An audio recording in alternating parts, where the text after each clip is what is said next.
ГСП онлайн. Городские новости сейчас.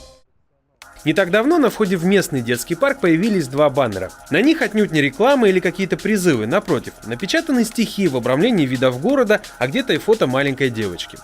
Оба поэтических произведения принадлежат перу ухтинского поэта Сергея Шишалкина.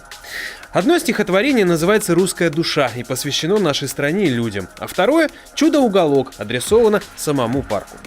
Прочитав стихи, каждый из нас испытает чувство гордости, что он русский, что такое имеется место прекрасное в городе Ухте – чудо-уголок. Это подарок нашему городу, подарок Сергею Александровичу Шишалкину. Пусть каждый из нас станет искреннее и добрее.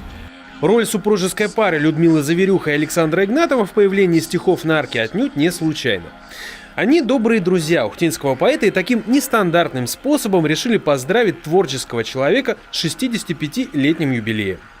То есть Александр Игнатов самостоятельно договорился со всеми инстанциями, посоветовался со специалистами о дизайне, за свои кровные распечатал баннеры и вуаля, на входе в парк появились душевные стихи о нас и нашей земле.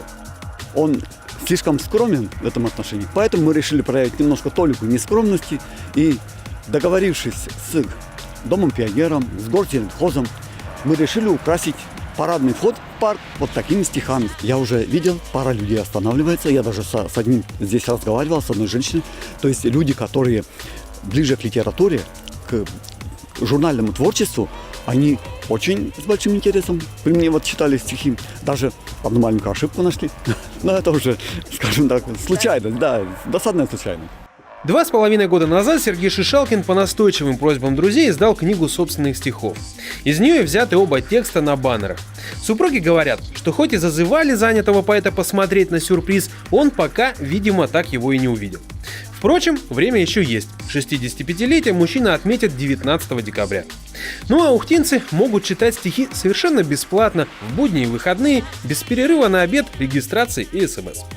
Адрес – арка на входе в детский парк, чуть дальше монумента Александру Сергеевичу Пушкину. Символично как-никак.